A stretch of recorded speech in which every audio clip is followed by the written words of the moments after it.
हमारे खुदावन यीशु की अंजील मुकद्दस लूका के मुताबिक उसका 11वां बाब 42 से 46 आयत तक। एक दिन यीशु ने फरीसियों से कहा, ए फरीसियों, तुम पर अफसोस कि तुम पुदीने और सदाब और हर एक तरकारी पर दर यकी देते हो, लेकिन इंसाफ और खुदा की मोहब्बत से किनारा करते हो। चाहिए था कि इनको करते और उनको भी न छोड़ते। ए फरीसियों, तुम पर अफसोस कि तुम इबादत खानों में आला दर्जे की कुर्सियाँ और बसारों में कुर्निशात पसंद करते हो। तुम पर अफसोस क्योंकि तुम पोशीदा कब्रों की मानित हो। आदमी उन पर चलते हैं और जानते भी हैं। तब उलमाए शरा में से किसी ने मुखातिब होकर उससे कहा, ए उस्ताद, इन बातों के कहने से तू हमें बेइज्जत करता है। लेकिन उसने कहा, ए उलमाए शरा, तुम पर भी अफसोस कि तुम ऐसे बोझ जो उठाए नहीं जाते आदमियों पर लादते हो और आप एक उंगली भी उन बोझों को नहीं लगाते। पाक कलाम के पढ़े और सुने जाने पर खुदावंद की बरकत हो, खुदा का शुक्र हो। अजीज़ दोस्तों, मसीह यीशु यहूदिया के एक फरीसी के घर पर दावत पर जाते हैं।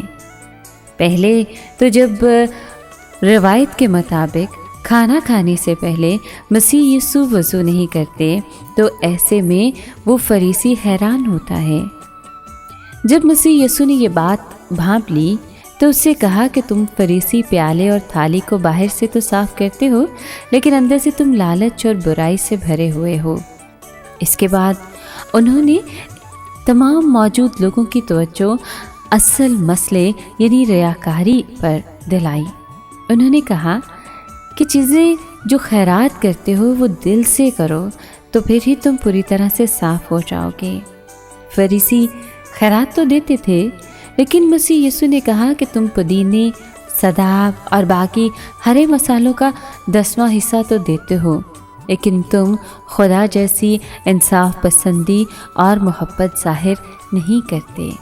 10वां हिस्सा देना ज़रूरी तो है, लेकिन इसकी वजह से तुम्हें दूसरी बातों को नज़रअंदाज नहीं करना चाहिए। शरीयत में फसलों का 10वां हिस्सा देने का हुक्म है। इसमें पुदीने और सदाब जैसी जड़ी बूटियों का 10वां हिस्सा भी शामिल था, जो कि खानों को जायकेदार बनाने के लिए इस्तेमाल होती थी।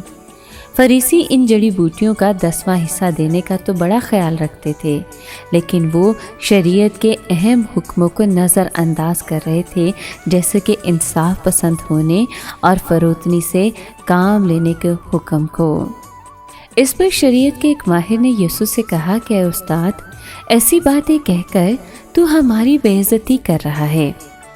मसीह यीशु इन मजहबी उस्तादों को भी एहसास दिलाना चाहते थे कि वो लोगों की मदद नहीं कर रहे।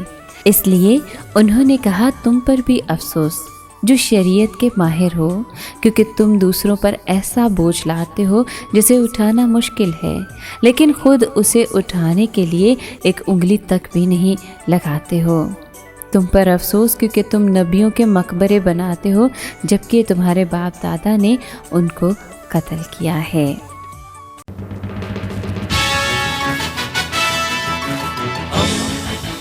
दोस्ती का पैगंबर, रेडियो वेरितास एशिया।